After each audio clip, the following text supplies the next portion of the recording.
यहाँ पर हमने एक बात की, hello, the Indian constitution, this is a chapter. यहाँ पर इस चैप्टर में हम लोग यहाँ एक फुटबॉल मैच के बारे में बात कर रहे हैं। फुटबॉल में क्या होता है, according to the rules of the football, if the ball touches the arm of any player except the goalkeeper, then this is considered a foul माना जाता है।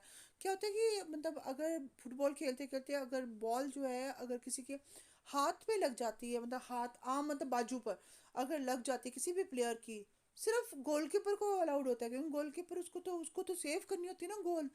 तो उसकी बाजू पे लग सकती है, अदरवाइज किसी और के कोई बाजू टच कर देगा बॉल को तो फाउल माना जाता है। तो if player starts holding the football in their hands and passing around, then they are not playing football anymore. तो अगर वो फुटबॉल खेल रहे हैं तो हाथ में बॉल को हाथ नहीं लगा सकते, दैट इज़ नॉट कंसिडर्ड, कि वो सही नहीं माना जाता, तो वो गेम फुटबॉल की नहीं होगी। तो similarly other games such as hockey और cricket also have rules according to which they are played। उनमें एक रूल्स होते हैं, सम रूल्स आर देयर, जिन रूल्स के अकॉर्डिंग वो गेम खेली जाती हैं। Each of these rules help define the game. अच्छा देखिए, कोई भी गेम आप जब खेलते हैं, क्रिकेट खेल रहे हैं, फुटबॉल, हॉकी, तो उसमें कुछ rules, certain rules are there, कुछ रूल्स होते हैं उस गेम को खेलने के लिए। अगर उन रूल्स के अकॉर्डिंग गेम नहीं खेल रहे हैं तो वो गेम से बाहर हो जाते हैं, फाउल हो जाता है। And it distinguish one game from another, एक गेम से दूसरे गेम को वो अलग किया जा सकता है। As these are fundamental to the games we can also call them the constitutive rules of the games. हम ये भी कह सकते हैं, ये कॉन्स्टिट्यूट मतलब करना मतलब बनाना, कॉन्स्टिट्यूट करना मतलब फ्रेम करना, ढांचा बनाना, कॉन्स्टिट्यूशन, कॉन्स्टिट्यूट मतलब उसका एक फ्रेमवर्क बनाना कि इसके थ्रू काम करेंगे, ठीक है।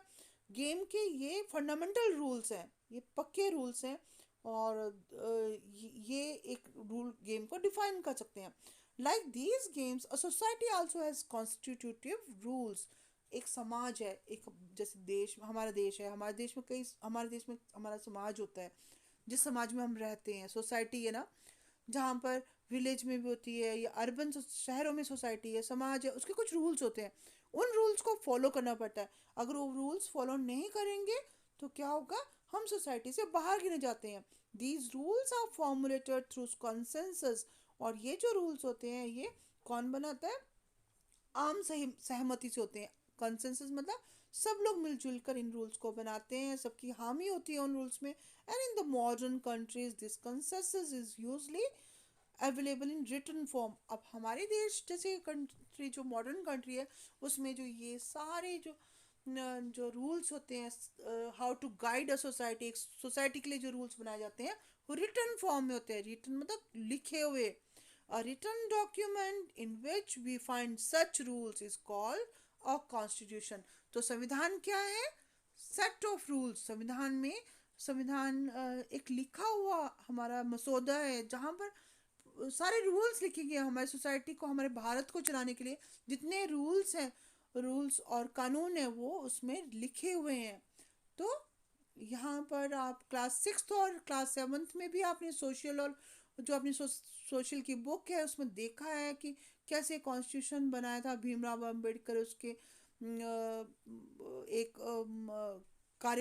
कारिणी के सदस्य थे, कैसे हमारा कॉन्स्टिट्यूशन संविधान बना, उन 26 जनवरी 1950 को वो लागू हुआ, और 26 जनवरी को हम गणतंत्र दिवस मनाते हैं। तो संविधान क्या है, एक बुक फॉर्म में रिटर्न रूल्स हैं, रिटर्न लिखे हुए कानून है हमारे देश को चलाने के लिए, set of written rules. These are key features of constitution. Why does a country needs constitution. अब ये तो क्वेश्चन अराइजेस, यहाँ पर क्वेश्चन आता है कि एक देश को कॉन्स्टिट्यूशन की जरूरत क्यों पड़ती है। तो यहाँ पर आप देख रहे हो कि इन 1930 तो हमारे देश में, today most country in the world have a constitution. पूरे देश, कई कंट्रीज हैं विश्व में, उनका एक अपना संविधान है। while all democratic countries are likely to have a constitution, it is not necessary that all countries that have a constitution are democratic। तो देखो, जिनका कॉन्स्टिट्यूशन, जितनी भी कंट्रीज है उनका कॉन्स्टिट्यूशन है, संविधान लिखा हुआ या ओरल फॉर्म में, मतलब मतलब कम लिखा हुआ नहीं है, मौखिक रूप से है। तो ऐसी बहुत सारी कंट्रीज हैं वर्ल्ड में, तो जिनका तो क्या वो सारी डेमोक्रेटिक है, लोकतंत्री है, डेमोक्रेटिक लोकतंत्री होते हैं जहाँ पर डेमोक्रेसी होती है। डेमोक्रेसी मतलब पीपल्स रूल होता है, लोकतंत्र मतलब लोगों का शासन। रूलर्स जब शासन करते थे, राजा जब शासन करते थे, तो हम बोलते हैं ऑटोक्रेसी, ऑटोक्रेटिक गवर्नमेंट बोलते थे उसको। तो कॉन्स्टिट्यूशन सर्व सेवरल पर्पसेस, बहुत सारे ये पर्पस सॉल्व हमारे सॉल्व करता है। It lays out certain ideas that forms the basis of the kinds of the country that the citizens aspire to live in. ये हमें एक ऐसी देश के बारे में, देश चाह ऐसे देश जो हम चाहते हैं, जिसमें हम चाहते हैं कि हम रहना चाहते हैं, वैसा देश को बनाने की कोशिश है। Constitution tell us what the fundamental nature of our societies, हमारे देश की जो मेन जो प्रकृति है हमारे समाज की, कैसी होनी चाहिए हमारा समाज। A country is usually made up of different communities of people who share certain beliefs but may not necessarily agree on the issues. अच्छा, हम सारे जो नागरिक हैं सारे इश्यूज पर एग्री नहीं करते हैं, कईयों के अलग ओपिनियन विचार होते हैं, कईयों के अलग विचार होते हैं। A constitution helps us a set of rules and principles that all persons in a country can agree upon as the basis of the way in which they want the country to be governed। वो देश को कैसा चलाना चाहते हैं, कैसे चलाना चाहते हैं, वो कॉन्स्टिट्यूशन में set of rules are there, उसमें एक पूरे लिखे हुए रूल्स हैं, कानून है। Let us try and understand what we mean by this through two contrasting situations in the recent history of Nepal। Nepal जो हमारा इंडिया के बिल्कुल साथ वाला देश है, बिल्कुल ऊपर हमारे ये Nepal is there. Nepal is a was a monarchy। Nepal एक मोनार्की, मोन और archy, mono single, archy means rule, single person का रूल था वहाँ पर, मतलब राजा का शासन था। The previous constitution of Nepal which has been adopted in 1990, 1990 का जो संविधान था नेपाल का, वहाँ वहाँ पर जो जो किंग था, राजा था, वो सर्वे सर्वा था, मतलब राजा की अथॉरिटी थी, राजा का शासन था। People's movement in Nepal, Nepal में आंदोलन हुआ लोगों का, और कई डिकेड्स तक हुआ। डिकेड्स होते हैं 10 ईयर्स को डिकेड्स बोलते हैं, और कई डिकेड्स तक, कई सालों तक चला। और 2006 में और जो किंग की, राजा की पावर्स को ले लिया गया। अब वहाँ पर डेमोक्रेसी एस्टेब्लिश हुई। अब वहाँ पर नया कॉन्स्टिट्यूशन भी चाहिए था, ताकि एक रूल्स चाहिए थे, set of rules to deal with the country. तो यहाँ पर वो पहले वाला जो संविधान था, प्रीवियस कॉन्स्टिट्यूशन था, उसको उसको उसके साथ नहीं चलना था। उनको किसके साथ चलना था? नए कॉन्स्टिट्यूशन के साथ, नए संविधान के साथ। तो यहाँ पर फिर हम फुटबॉल गेम का जिक्र ले रहे हैं, in which a change in the constitutive rules will change the game together. अगर कोई गेम है, उसके जो कॉन्स्टिट्यूटिव जो रूल्स हैं, उसको जो बनाने चलाने के लिए रूल्स जो होते हैं वो पहले से बनाए लिखे हुए होते हैं, अगर वो बदल दें तो गेम ही बदल जाएगी। वैसे ही नेपाल में जब जब किंग का रूल था और अब डेमोक्रेसी है, मतलब लोगों का पीपल्स रूल है, तो अब क्या होगा? अब वो सारे रूल्स चेंज करने पड़ेंगे, कॉन्स्टिट्यूटिव रूल्स चेंज करने पड़ेंगे, ताकि एक नई सोसाइटी में, नए समाज में जा सकें।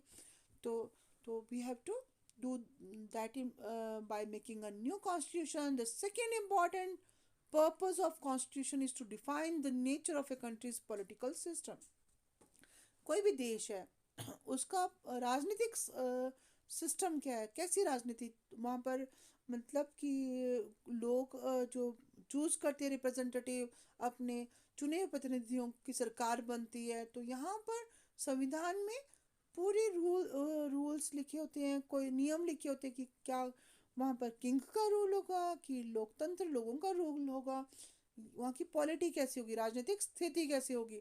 तो constitution play a crucial role in laying out certain important guidelines that govern the decision making within the society। समाज में कौन पर्सन रूल करेंगे, क्या वो डिसाइड करेंगे, तो ये सारा कॉन्स्टिट्यूशन में पूरा डिफाइंड होता है। In a democracy we choose our leader so that they can exercise power responsible on our behalf. तो हम लोकतंत्र में क्या करते हैं, हम अपने जो नेता होते हैं वो ऐसे चूज करते हैं जो कि वो हम पर सत्ता का शक्ति का इस्तेमाल कर सकें, और वो हमारे बिहाफ पर शासन करते हैं कि however there is always the possibility that these leader might misuse their authority। ये जो लीडर्स होते हैं, राजनेता होते हैं, या अपनी जो शासन को सत्ता को का मिसयूज भी कर सकते हैं, मतलब गलत यूज भी कर सकते हैं। And the constitution usually provide safe guards against this. और कॉन्स्टिट्यूशन में संविधान में सुरक्षा दी गई है हमें कि जो राजनीतिक नेता हैं वो अपनी सत्ता का इस्तेमाल गलत तरीके से ना कर सकें, और वो सही तरीके से शासन करें। ऐसा शासन हो जो कि जो ऐसा शासन हो जो कि देश के हित में हो, लोगों के हित में हो। तो ऐसा शासन करने के लिए in a democratic society the constitution often lays down the rules that guards the misuse of power by our political leaders। हमारे जो राजनेता है, जिन लीडर्स को हम चूज करते हैं अपने प्रतिनिधि रिप्रेजेंटेटिव के तौर पर, तो वहाँ उन पर एक चेक लगाना, उन पर रोक लगाना, ताकि वो अपनी शक्ति का दुरुपयोग ना कर सके। हम इसके बारे में और पढ़ेंगे। कुछ लॉज जो होते हैं, कुछ कानून जो हमारे संविधान में दिए लिखे गए हैं, उनमें कुछ फंडामेंटल राइट्स हैं, मौलिक अधिकार बोलते हैं, हमारे कुछ अपने अधिकार होते हैं। तो यहाँ पर और हम कुछ ये भेदभाव भी देखेंगे, डिस्क्रिमिनेशन जो हमारी सोसाइटी में लोगों को फेस करनी पड़ती है।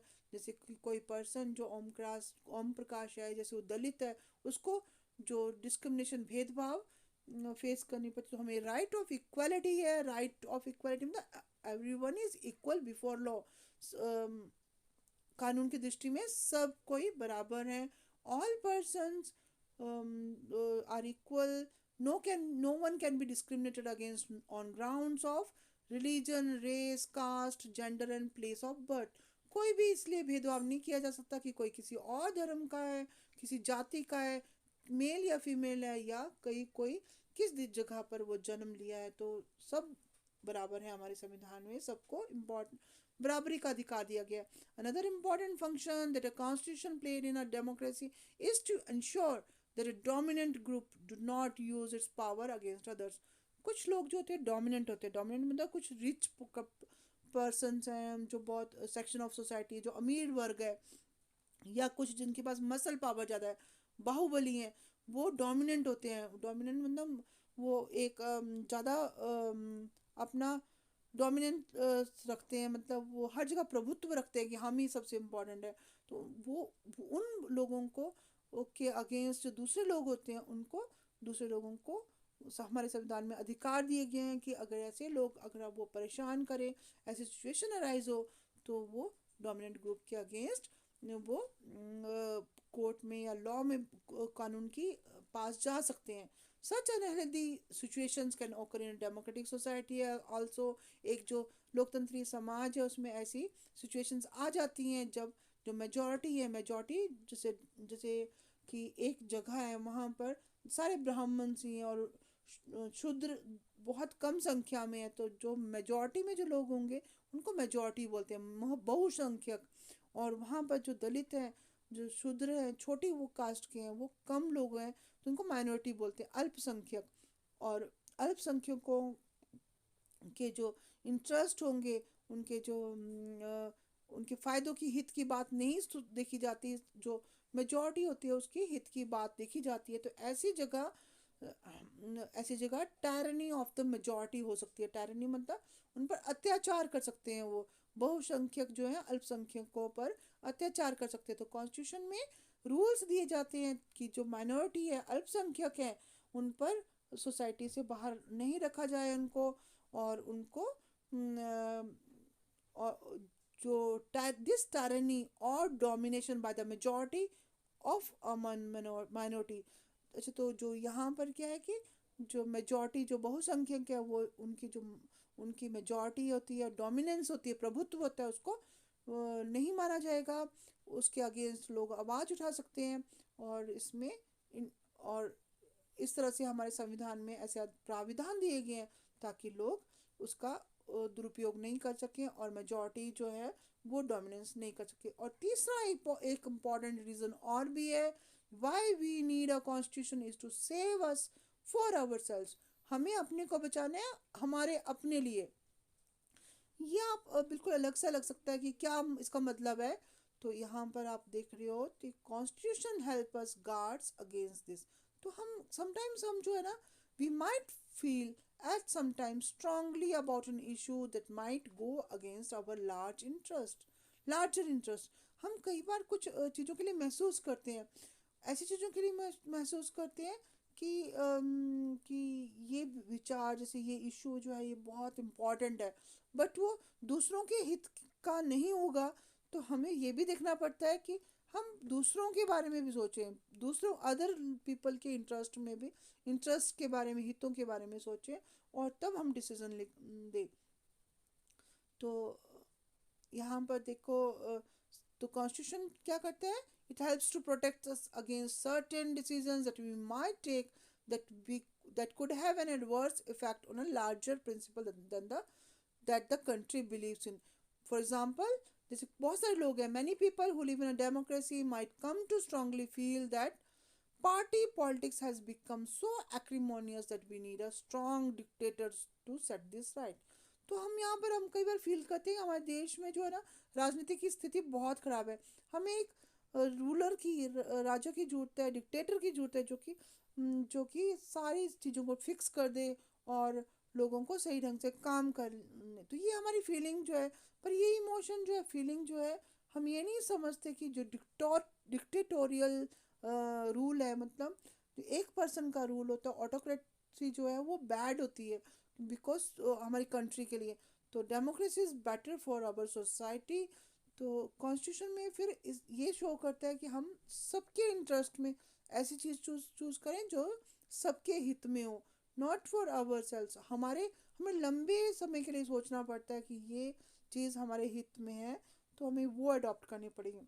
तो हम यहाँ पर ये सारी डिस्कशन से हम लोग ये समझ पा रहे हैं कि हमें कॉन्स्टिट्यूशन की जरूरत क्यों पड़ती है, और कॉन्स्टिट्यूशन कैसे एक बड़ा इम्पॉर्टेंट रोल प्ले करता है डेमोक्रेटिक सोसाइटी में, लोकतंत्रीय समाज में एक बहुत इम्पॉर्टेंट रोल प्ले करता है ये कॉन्स्टिट्यूशन। This is whole